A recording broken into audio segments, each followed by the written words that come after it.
안녕하십니까. 10월 6일 수요일입니다. 다 같이 사도신경으로 우리의 신앙을 고백합니다. 나는 전능하신 아버지 하나님 천지의 창조주를 믿습니다. 나는 그의 유일하신 아들 우리 주 예수 그리스도를 믿습니다. 그는 성령으로 잉태되어 동정녀 마리아에게서 나시고 본디오 빌라도에게 고난을 받아 십자가에 못 박혀 죽으시고 장사된 지 사흘 만에 죽은 자 가운데서 다시 살아나셨으며 하늘에 오르시어 전능하신 아버지 하나님 우편에 앉아 계시다가 거기로부터 살아있는 자와 죽은 자를 심판하러 오십니다. 나는 성령을 믿으며 거룩한 공교회와 성도의 교제와 죄를 용서받는 것과 몸의 부활과 영생을 믿습니다. 아멘. 오늘 우리가 함께 볼 말씀은 에스겔 30장 1절부터 9절까지입니다. 구약성경 1196조, 구약 1196조, 에스겔 30장 1절에서 9절까지의 말씀 함께 봅시다. 또 여호와의 말씀이 내게 임하여 이르시되 인자야 너는 예언하여 이르라. 주 여호와께서 이와 같이 말씀하시되 너희는 통곡하며 이르기를 슬프다 이 날이여 하라. 그날이 가깝도다. 여호와의 날이 가깝도다. 구름의 날일 것이요 여러 나라들의 때이리로다. 애굽의 칼이 임할 것이라. 애굽에서 죽임 당한 자들이 엎드러질 때에 구스에 심한 근심이 있을 것이며 애굽의 무리가 잡혀가며 그 터가 헐릴 것이요 구스와 붓과 룻과 모든 섞인 백성과 국과 및 동맹한 땅의 백성들이 그들과 함께 칼에 엎드러지리라. 여호와께서 이같이 말씀하셨느니라. 애굽을 붙들어 주는 자도 엎드러질 것이요 애굽의 교만한 권세도 낮아질 것이라. 믹돌에서부터 수에네까지 무리가 그 가운데에서 칼에 엎드러지리라. 주 여호와의 말씀이니라. 황폐한 나라들 같이 그들도 황폐할 것이며 사막이 된 성읍들 같이 그 성읍들도 사막이 될 것이라. 내가 애굽에 불을 일으키며 그 모든 돕는 자를 멸할 때에 그들이 나를 여호와인 줄 알리라. 그날의 사절들이 내 앞에서 배로 나아가서 염려 없는 구스 사람을 두렵게 하리니 애굽의 재앙의 날과 같이 그들에게도 심한 근심이 있으리라. 이것이 오리로다. 아멘. 32장까지 계속 애굽에 대한 하나님의 심판의 메시지가 쭉 전개가 되는데요. 자, 오늘도 지금 애굽에 대한 하나님의 심판의 메시지가 오늘 소개가 되고 있습니다. 2절, 3절을 보면 하나님께서 애굽을 향해서 여호와의 날이 통곡과 슬픔의 날이 될 것이다 라고 말씀하십니다. 이 여호와의 날이라고 하는 것은 구약에 있어서 굉장히 중요한 그러한 개념인데요. 쉽게 말하면 심판의 날입니다. 하나님께서 행하시는 최종적인 그리고 궁극적인 그런 심판이 이루어지는 날, 그것이 바로 여호와의 날입니다. 이 여호와의 날에 그 믿음을 잘 지킨 믿음의 사람, 하나님의 의를 따라 살아간 하나님의 의인, 또 순교자, 또 믿음에 충실하게 살아간 하나님의 백성, 이들에게는 이 여호와의 날은 구원의 날입니다. 구원이 완성되는 날, 또 그 모든 고난과 어려움 가운데서도 신앙을 잘 지킴으로 인해서 받게 되는 하나님의 그 영광의 상급, 즉 영광의 날이기도 합니다. 승리의 날이기도 합니다. 그런데 그 같은 여호와의 날이 악인들에게는, 불의한 자들에게는, 하나님을 대적하며 살아간 그 사람들에게 이 여호와의 날은 멸망의 날이요, 수치스러운 날이요, 오늘 말씀처럼 통곡하며 슬피 울어야 하는 그런 날이다 하는 것이죠. 자, 애굽의 경우에는 이 여호와의 날이 어떤 날이 될 것인가? 오늘 하나님 말씀하십니다. 통곡하면서 슬퍼할 날이라고. 그럼 왜 애굽에게는 이 여호와의 날이 하나님께서 완전하게 철저하게 최종적으로 심판하시는 이 여호와의 날이 애굽에게는 왜 이러한 슬프고 통곡의 날이 될까요? 그 이유는 바로 교만. 애굽이 갖고 있었던 그 뿌리 깊은 교만. 그래서 6절에 보면 애굽의 교만한 권세도 낮아질 것이라고. 그 애굽의 교만을 지적하시면서 이 교만한 애굽이 여호와의 날에는 슬픔과 통곡의 날이 될 것이라고 말씀하시는 것이죠. 자, 이 여호와의 날이라고 하는 것을 우리가 묵상을 해 볼 때 저와 여러분에게는 이 여호와의 날은 어떤 날이 될 것이냐 하는 겁니다.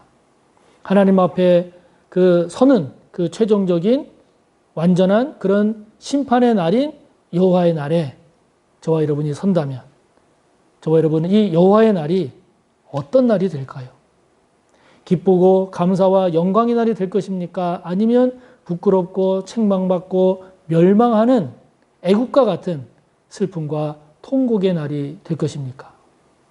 우리가 이것을 한번 잘 깊이 돌아보면서 애굽의 교만에 해당하는 교만한 애굽과 같은 그런 모습이 저와 여러분에게 있다면 우리 또한 이 여호와의 날이 기쁨과 승리와 영광의 날이 아니라 슬픔과 통곡과 멸망의 날이 되기에 저와 여러분 그러한 저와 여러분이 되지 않도록 여호와의 날이 우리에게 기쁨의 날이 되도록 우리에게 승리의 날이 되도록 우리에게 영광의 날이 되기를 바랍니다. 그러면서 하나님께서 이 애굽뿐만이 아니라 애굽과 동맹한 나라들, 애굽과 결탁된 이런 나라들에 대한 심판도 하나님이 말씀을 하시는데요. 오늘 본문에 보면 구스라든지 붓, 여기 붓은 지금의 그 리비아, 이집트 옆에 있는 리비아 지역을 말하고요. 룻이라고 하는 곳은 지금의 터키 쪽 지역 국가 민족을 말합니다. 그리고 굽이라고 하는 곳은 아직 정확하게 어딘가 밝혀지지는 않았지만 이 애굽과 뭔가 이렇게 영향력 있게 결속이 됐던 이제 그러한 나라로 민족으로 여겨지는데 애굽에게 임하는 이러한 심판이 애굽만이 아니라 애굽과 동맹을 맺었던 애굽과 하나가 됐던 이러한 구스라든지 구스는 지금의 이제 에티오피아를 말하는데요. 구스라든지 붓이라든지 룻이라든지 굽이라든지 이러한 애굽 이외에 애굽과 동맹했던 그 나라 그 민족에게도 하나님의 이 심판이 애굽에 대한 심판이 임한다라고 하는 것입니다. 왜 그렇겠습니까? 하나가 됐다는 겁니다. 쉽게 말하면 공범이 됐다는 거죠. 공범. 어떤 범죄를 저지를 때 어떤 한 사람이 주도적으로 할 때 그 사람만 처벌되는 게 아니라 그와 함께한 공범도 같이 처벌되는 것처럼 공범이라는 겁니다. 공범이라는 겁니다. 그렇기 때문에 이렇게 애굽과 동맹한 나라와 민족들이 같이 애굽에 임하는 심판을 받는 것처럼 저와 여러분이 이거를 묵상하면서 우리가 한번 깊이 우리를 살펴야 할 것이 무엇입니까? 저와 여러분이 누구와 지금 함께하고 있느냐 하는 겁니다. 교회에서든 또는 직장에서든 우리가 살아가는 삶의 현장에서 우리는 관계를 맺고 살아가잖아요. 그러니까 우리가 관계를 맺고 살아가는 사람을 잘 이렇게 다시 한번 돌아볼 때 내가 어떤 사람 또는 무엇과 내가 함께하고 있느냐 하는 겁니다. 그래서 내가 누군가와 함께하고 있다면 그 함께하고 있는 그 사람 또는 내가 무엇과 연결되어 있다라고 하면 연결되어 있는 그것이 지니는 내용과 의미와 가치를 잘 구별해 봐서 살펴봐서 하나님의 책망과 심판이 임할 그런 것인가? 아니면 하나님께서 잘했다 칭찬하시고 기뻐하시고 영광 받으실 만한 것인가? 라고 하는 것을 우리가 냉정하게 살펴야 된다 하는 것이죠. 왜 그렇습니까? 그것이 심판과 연결되기 때문이죠. 하나님의 심판과 연결되기 때문입니다. 그러므로 저와 여러분이 누구와 함께하든 또는 어떤 일과 연결이 되어 있든 그것이 지니는 내용, 그것이 지니는 의미, 그것이 지향하는 목표, 그것을 잘 살펴서 이렇게 애국과 동맹한 나라들에게 임하는 이런 하나님의 심판이 임하는 것이 아닌 하나님의 기쁨이 되고 또 저와 여러분에게 복이 되는 그런 저와 여러분의 모습이 꼭 되시기를 바라는 것입니다.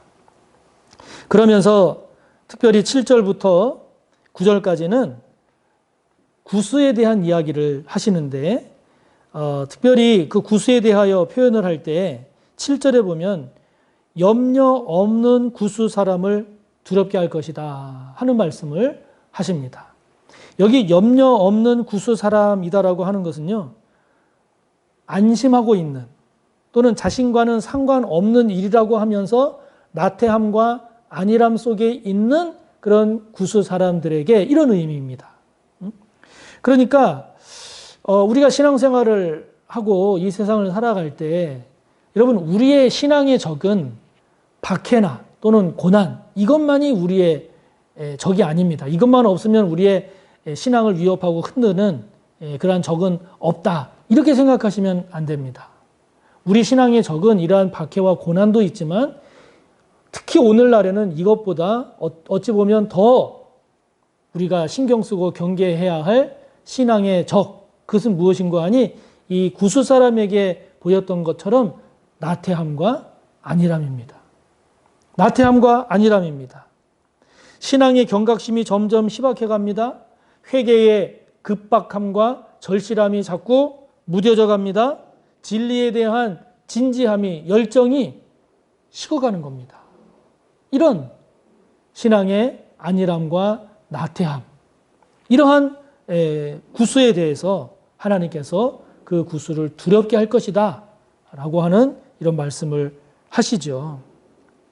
저와 여러분에게 있어서 하나님 앞에서의 저와 여러분이 살아가는 삶의 모습, 신앙생활에 있어서 나태해진 것, 안일한 모습으로 점점 게을러져 가고 있는 모습은 없는지요. 저와 여러분이 깨어 있어서 정신을 좀 더 똑바로 차리고 새롭게 더 성숙해지고 새롭게 나아가야 함에도 불구하고 주님이 기뻐하시는 모습으로 조금이라도 더 변화되어야 함에도 불구하고 그렇게 하지 않고 에휴 지금까지 이만큼 신앙생활 했으면 됐다. 에이 뭐 지금까지 이만큼 했으면 됐다. 에이 지금까지 이제 이걸로 어느 정도 내가 더 이상 할 거는 없다. 이와 같은 안일함과 나태함에 젖는 저와 여러분의 신앙이 되지 않기를 바랍니다. 언제나 조금이라도 더 성숙해지기를, 조금이라도 더 온전한 모습으로 나아갈 수 있기를, 조금이라도 더 주님이 기뻐하시는 삶을 위해 힘쓰고 애쓰는 우리의 신앙, 저와 여러분의 삶이 되시기를 간절히 바랍니다. 주기도문합니다. 하늘에 계신 우리 아버지, 아버지의 이름을 거룩하게 하시며 아버지의 나라가 오게 하시며 아버지의 뜻이 하늘에서와 같이 땅에서도 이루어지게 하소서. 오늘 우리에게 일용할 양식을 주시고 우리가 우리에게 잘못한 사람을 용서하여 준 것 같이 우리 죄를 용서하여 주시고 우리를 시험에 빠지지 않게 하시고 악에서 구하소서. 나라와 권능과 영광이 영원히 아버지의 것입니다. 아멘.